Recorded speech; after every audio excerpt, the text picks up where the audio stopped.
Hey, I am Jasmine Haley, and this video is all about how to be prepared for your role as a guest hygienist. So I have been a dental hygienist for 12 years, and I started out as a dental assistant 18 years ago.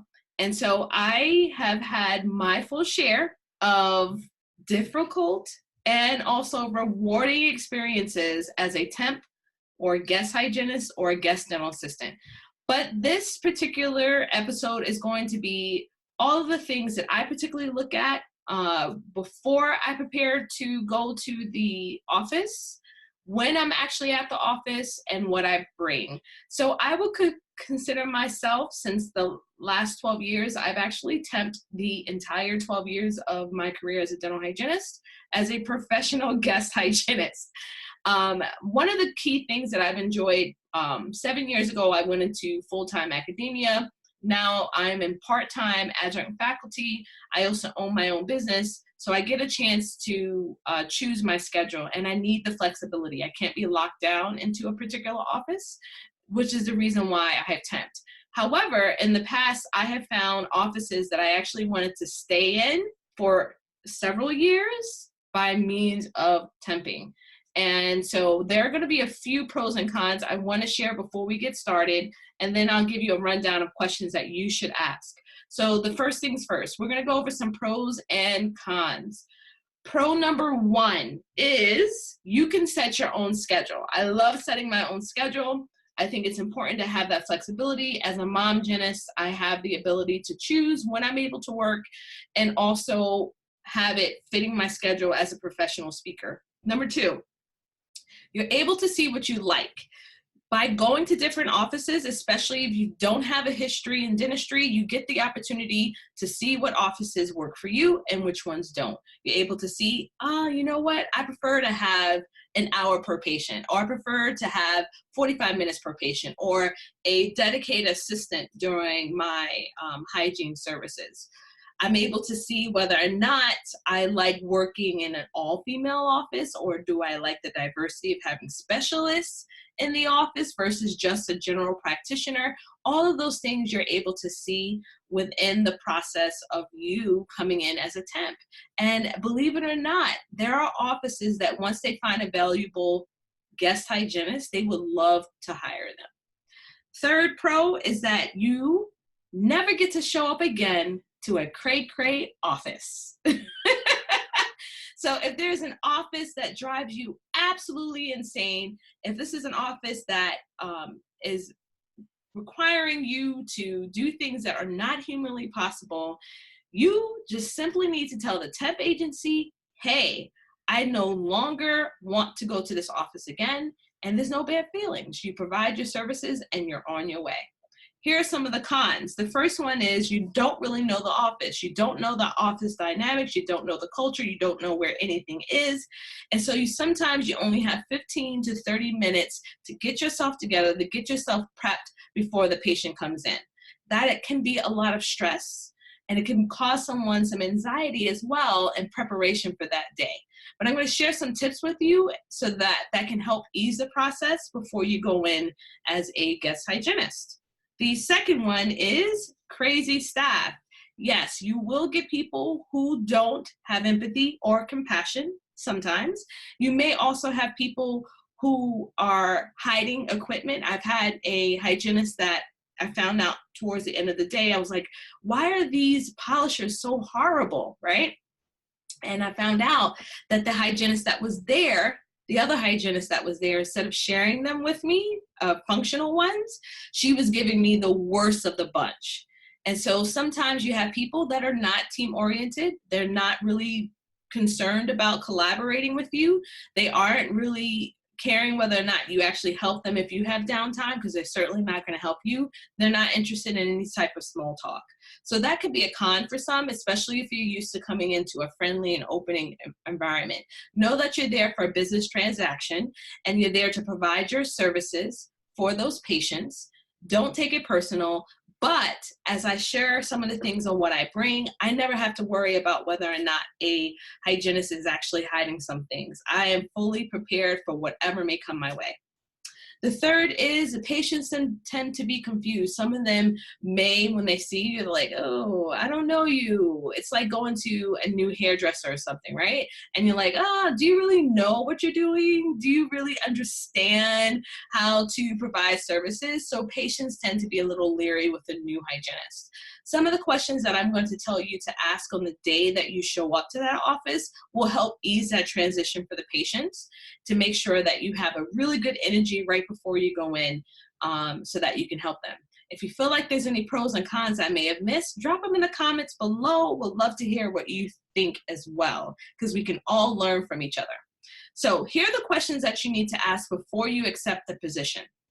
The temp agency has contacted you. They've told you that on the days of availability that you have, there's an office that may be interested in having you. These are the questions that I ask. The questions that I ask, one is, how much time do I get per patient? I want to be prepared mentally on whether or not I'm going to have 30 minutes, 45 minutes, 50 minutes, or an hour per patient. The reason for this is sometimes if I find out there's an office that's 30 minutes, I will refuse it. And that's personally because the level of care that I want to provide, which is at the highest standard, is not totally possible in 30 minutes unless you have a dedicated assistant to help with that. And even then, that's a struggle. So I always ask, how much time do I have per patient? Because when I come in, I don't want to see on the schedule a large amount of patients versus a small amount of patients, depending on how much time they allot, because that can add to anxiety and not have you working, or stress, right? Not have you working in the most efficient manner. So I like to prepare myself mentally for that before I come in. The second question I ask is, will I receive a lunch? How much, right? So typically, yeah, you will receive a lunch. The lunch would be 30 minutes, 45 minutes to an hour. So I like to know how much time will I receive for lunch. You want to know the time you should arrive. Most temp agencies are really, really awesome about letting you know you should arrive 15 minutes, 30 minutes. I always arrive at least an hour because I never know exactly where I'm getting. The DMV traffic is horrendous. So I always arrive at least an hour before. I'll chill in my car before that and make sure that I'm always on time. I'd rather be on time than late. The next thing is available parking. Sometimes they drop the ball on this. The agencies may drop the ball and not letting you know if there's parking that needs to be paid. I remember one time as a new hygienist, mom hygienist, my coins were tight, okay? They did not tell me I had to pay for parking before I got in. And I was not sure how the heck I was gonna get out of that parking lot, okay? But thankfully, the office was awesome because they were able to cover it, although they typically do not cover parking when you're a temp or a guest hygienist. So ask what their available parking is. Is this free parking, or is this going to require you to park on the street, or will you have paid parking? This is important for you to know so that you can get prepared before you get to the office. So those are the questions that I typically go over before I accept the position. Once I have that information, then I know for sure whether or not I want to continue. The next thing is when you get here. So the first thing is, where's my room, right? What's the room that I'm going to be working in? And will I have the ability to have an overflow room? Would I be moving into another room if I need to? Can I move a patient over to that other room? All of those things are things that we want to consider. The second thing is, do they sell products and how much are the costs? So when I'm there, I like to act as if I am a regular employee. Those are the best guest hygienists, right? And I like to come in and ask them, what products are you featuring? Are you featuring a particular electric toothbrush? Are you giving prescription fluoride? Are you selling a water pick? Because when I'm going over my education for the patient, I still want to offer them those things, right? We want to provide the best ethical standard care for our patients. So what I do is I find out those costs, I write it on a little notepad, and so as I'm speaking with the patient, I'm still referring them to those items so that they can have the best optimal health. Regardless of whether I am a guest hygienist, I want my patients to be, whether they are mine or I am there as a guest, to be at the best health as possible. The third question I ask is, do you give goodie bags? If so, if they do give goodie bags to their patients, I like to prep them all before the day begins. So I normally will ask for a printout of the schedule, even though it may be already on the computer. I like to have a printout because I like to make my notes. And I will count how many patients are that day, prep all of the goodie bags before my day begins. So that's one less thing I have to worry about kind of scurrying around and trying to find where everything is. The next thing is radiographs. Are they using traditional or digital? If they're using traditional, where are the film? Where are the holders? Are you using bisecting technique, or are we using XCP? The next thing that I also want to know is, if it's digital, how do you use your particular equipment? There may be some standards that they have on there that may not be traditional to what the manufacturer recommends. So I often like them to show me where is it that they do it. They may have a ScanX where they're actually doing it. They may have a dip tank. Believe it or not, I've been to offices where every single film was dipped and it was 30 minutes per patient. Woo! And then we also have, the digital forms that could be linked, like Dexys and Kodak, all those different forms. So I always like them to show me exactly what radiograph system they're using and how to use that.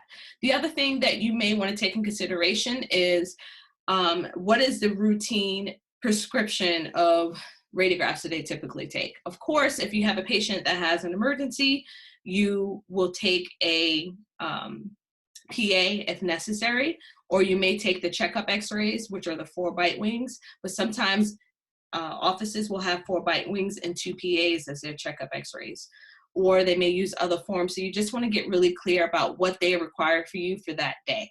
The next is the name of the hygienist you're filling in for. I love to ask this, and the reason for that is I love when the patient comes in, I like to tell them, hey, how you doing? I'm Jasmine. I'm filling in for Susie.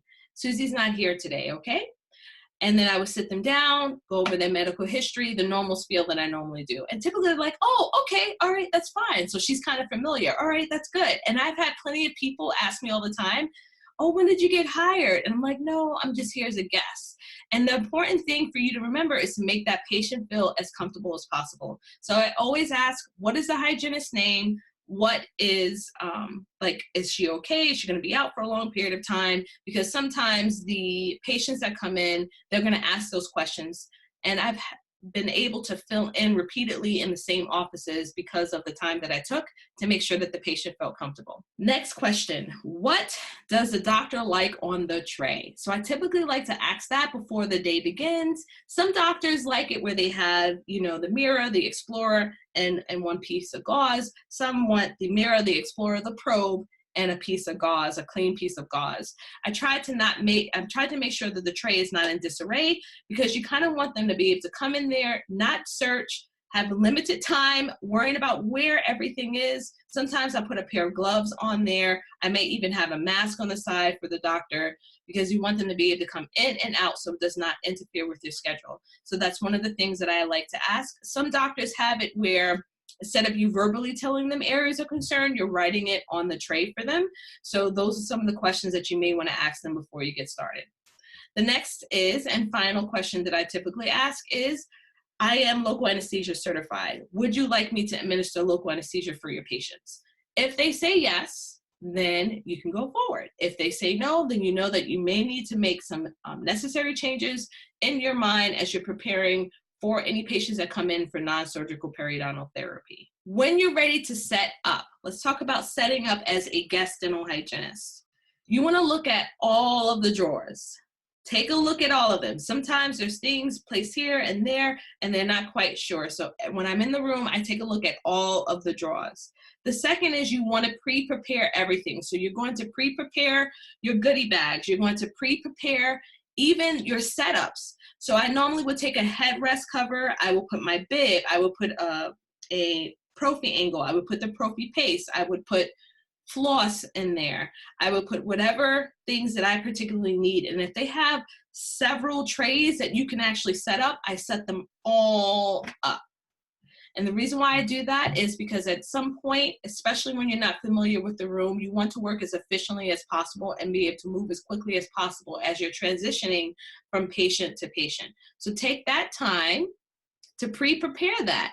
And a lot of times they may not have room for those pre-prepared bags. So I normally, as I'm opening the drawers, find a place to have those pre-prepared bags that will be ready for my setup, as well as ready for the patient's transition as they move out of your office room, operatory, that's a better word. As you move out of your operatory, you're actually giving them their goodie bag. All right.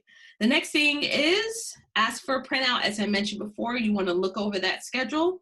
Write any notes that you may need. Does this patient have any particular allergies? Is there a pending treatment plan? Because remember, although you're still a guest hygienist, this is a business and you want to get called back, okay? So ask them, is there any, and when you're looking over your chart, is there any pending treatment plan? Is there things that you need to remind the patient of when they come in? Do they have anxiety? Are there any Pareo concerns that were discussed the last time? Unfortunately, when you go into offices, they may not always be up to standard when it comes to documentation. Some offices I've gone into, it's just exam prophy fluoride. And I'm like, oh my gosh, what even happened? Like, this is a legal issue waiting to explode. So what I recommend, whether you're a guest hygienist or one that is employed, you need to have the same standard of clinical documentation as possible with wherever you go. So if they don't provide you with the necessary that you need, that's the reality. You will find offices that are like that. Should they be like that? No. We should be able to come in and have all that we need. But the reality is they're not going to be that way. So does that mean that I lower my standard of care for my patients? So when I am typing or writing my clinical notes, it's the same regardless of whatever time I have. I never will skip my medical history review. I never will skip the EIOE and IOE, so that's the extraoral and intraoral exam. I will never skip checking for periodontal issues. I will never skip hard tissue assessment and taking a look at that. I will never skip the gingival assessment.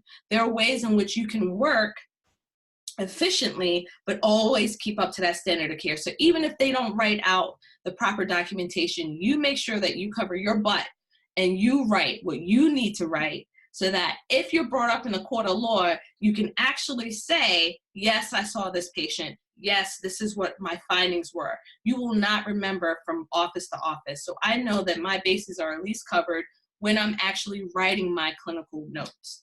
One of the things that I tend to do also with setup, if I find that this is an electrical note, they don't have templates available, I normally will pull out the WordPad or a Microsoft Word and write out a template really quick.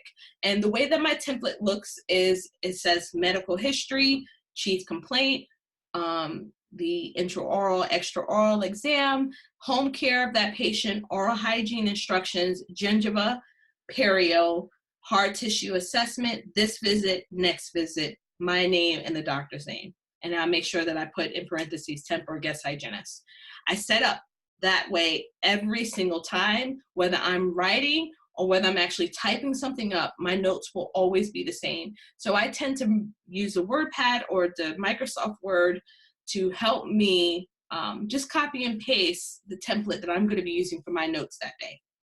And then when you're set up, take a look at what instruments that they have, do your best with what they provide. But I'm going to share with you now some of the things that I bring when I am a guest hygienist.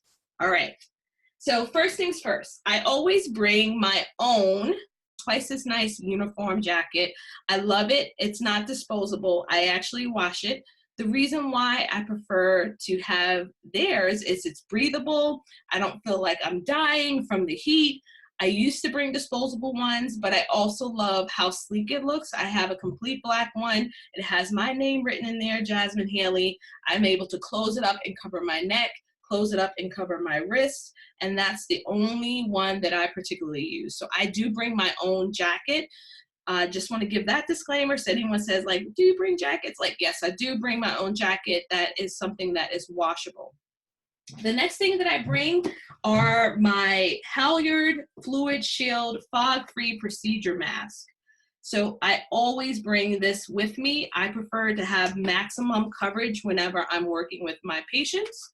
I know because I've worked with patients who have had communicable diseases, and I often know that sometimes they're not always honest with what they have. So everyone gets the standard treatment regardless of what they say or what they're willing to reveal in their medical history. So I always bring my own mask. I actually ordered these from Amazon, and I made sure that it was compliant with OSHA standards for when we're actually treating patients. All right, so the next thing that I have with me is my tackle box. So this is an actual tackle box from school. I bring this with me. I love it. This is what I particularly will use. So some of the key things that I'll have in there is handpiece lubricant if I'm using my Midwest handpiece. I also will bring in earplugs, believe it or not. Some of the units that are there are just like, oh, I feel like I'm going deaf by the end of it. So I will have a pair of earplugs with me to help with that.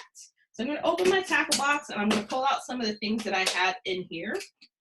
Of course, you may decide that you want to have loops, okay? So I'm not going to feature mine, but that may be a choice of yours when you're providing care. All right, first things first, protective eyewear. Believe it or not, a lot of people do not have this. So I ordered this from off of Amazon, and it came with like 13 glasses. It was only about $20. I absolutely love it, or less than $20. And I was able to have my protective eyewear. So I only bring 2 sets with me. And I know that if this one goes missing, it's not a bust because I didn't spend an exuberant amount of money on it. I wanted to get the black shades, but I also knew that because I'm a guest hygienist and I'm going from office to office, I didn't want to have to be upset if I ever lose a pair. So I wound up getting a bulk pair. I do want you to know that at the bottom of this, I'm going to put links to everything that I've ordered so that you can at least find it. I want you to know these are not affiliate links, and you can feel free to purchase them and enhance your work as a guest hygienist. All right, next up, DH notes. Now, I haven't used this in a while because pretty much anytime I'm going over a patient or if I'm doing local anesthesia, I remember everything. I haven't, or maybe familiar with the medical history, but what I like about this is that it tells you what to do if you have any complications, like if someone has a history of organ transplant, or if you find certain types of lesions. It also has in here ways, some things to remind you of your injection sites, like how much to give in that area. This is really awesome. It even goes over like adaptation for your skills and your scaling skills. So I think this is awesome. I love it. It's made by F.A. Davis Company. It's waterproof and it's reusable. So you can wipe this down if you need to have it out and take a look at it. Absolutely love it. Recommend it to every clinician, whether seasoned or new. The next thing is blood pressure cuff. Now, if this guy isn't working, I bring my traditional one from school. Yes, the whole stethoscope and everything, okay? Because if this is not working, I know I have that backup one. And the reason why I do that is because it's really what should be the standard of care. Is something that we take for each of our patients. But most importantly, if I'm doing non-surgical periodontal therapy, I would never give local anesthesia without first checking the BP. Why? Because my license is valuable too. The patient's life is valuable. And you can't tell from someone on the outward appearance whether or not they are healthy, right? So I will always take this because if it's too high, woo, we got to send them somewhere, right? Or we may have to have a consult. And I'm strong enough and confident enough to have that tough decision with a doctor. For instance, from one office I was in, patient came in with a herpetic lesion that was very contagious. They was not at the phase where it was actually where you could be treatable, right? And so it was very hard because I knew how important it is to have patience, but to decline the patient to not be able to be seen at that very moment. So having those conversations, those tough conversations with your patient is really important to let them know that you're worried about their safety as well as yours. The next thing that I adore, and I have no idea how for the last 12 years I have lived without this thing, is the new Pro Freedom. OMG! I freaking love this. One, because it's wireless, okay? I hate having to worry about the rheostat. And what I love about this is when you turn it on, let's see if it'll turn on for us. When you turn it on, this right here, this green here lets me know, okay, I have this much battery life, we're good to go. I can step on the rheostat if I need it, and I'm ready to go. But this is my favorite feature, and you may even hear it a little bit. This is the auto. So it's at a really, really, really slow rotation. You put in the propy paste, and then once you provide some pressure on it, it gets up to the speed that you need in order to do your polishing. And so I love this feature because, especially as a temp, if I have to work in an overflow room, which is one office that I work with, if I have to work in an overflow room and their polisher isn't really that good, I don't have to worry about it because I bring this guy here with the sleeve, with all the barriers, with the propy angle, and I'm able to provide the care and keep my schedule moving. The next thing that I am going to recommend that you bring are your own probes. Okay, so I have some from school. I have some from school. I have some other gifts, some wonderful gifts here. But I have one that I could use on patients that have implants or the traditional kind. I have them available as well as inserts. So this is something I'm going to recommend that you have in your kit because you may stumble upon an office that does not have probes. I've been there. I cannot provide an explanation on why an office would not have a probe, but they exist. So I want to make sure that I'm providing the assessment that they need. And some probes that you may come into an office, they're broken. So you can't even get an accurate measurement on that patient. The next thing that I have in my kit, of course, we have the new Pro Freedom cover. And I also have my own instruments. So I have some Pareo ones. This is a Gracie 1-2. And I have some other ones that are some packets. So I'm going to show you really quickly the packet that I have. I have 4 of these. I have Pareo Instruments, and I have my Bogey 513. So I love these. Now I also have Hu-Friedy instruments, but I tend to go with the sharpen-free American Eagle instruments. And I can show you some of the Hu-Friedy ones that I have. But this is what my typical packet looks like. This is the Blackjack and the M23T. So they have a thin version of this. And this is the packet that I take along with me. Now this hasn't been sterilized yet. This will be sterilized when I come into the next office that I'm in. But this pack here is what I will have. So I will use whatever they have, whatever mirror they have, whatever explorers that they have. I do have extra explorers in here as well. I'll use, whatever they have. And these are the only 2 that exist for most patients. This is all you really need. I do have ultrasonic inserts, but it's not always a guarantee that they may have a 25K or a 30K ultrasonic unit. And I only have one size. So bringing your ultrasonic tips may not always be the most reasonable thing to bring in, but you can have that as an addition for yourself. So I have some other instruments, Hu-Friedy instruments. I have a neighbor's probe that I love to bring. You can't really see that. I have a neighbor's probe, and just in case I want to check furcations. I have, the ultrasonic tips. And these are 30K. I have several different ones. I also have some other Pareo. I have an ODU Explorer that I could use if I need it. And I have the generic Hu-Friedy instruments. One of my favorite ones is this one. This is the SM0009. This is an Ever Edge. so he doesn't require that much. And this guy is so super tiny. You probably can't even see that. So super tiny, but it's like sub-zero. It gets into the most tiniest interproximal spaces, especially for the anterior that you could have. So that's just a few of the instruments that I have. And of course, if you have any questions, you're welcome to share. I actually have my prophy paste, the holders for that as well.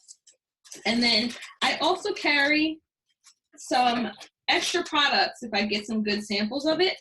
I have Stellalife products that are good for dry mouth and other lesions. I have Poligrip for a patient that may need it. And I have Remin Pro for a patient that may need it, high caries risk or what have you. So sometimes I'll get like extra supplies, I'll bring that in there. And if I find a particular patient, I'm like, oh, I just love them. This would be awesome for them. Because there's not availability for me to be able to give that to them. I certainly will share that. All right, so that pretty much covers everything that I bring in with me. Yes, I'm carrying about 3 bags when I come in, which is my purse, my lunch, and my lunch will be in a big bag with some of these products. And I have my tackle box. So yes, do I get people like, ooh, what's that? What is she doing? Yes, but great, guess what? I have a wonderful time.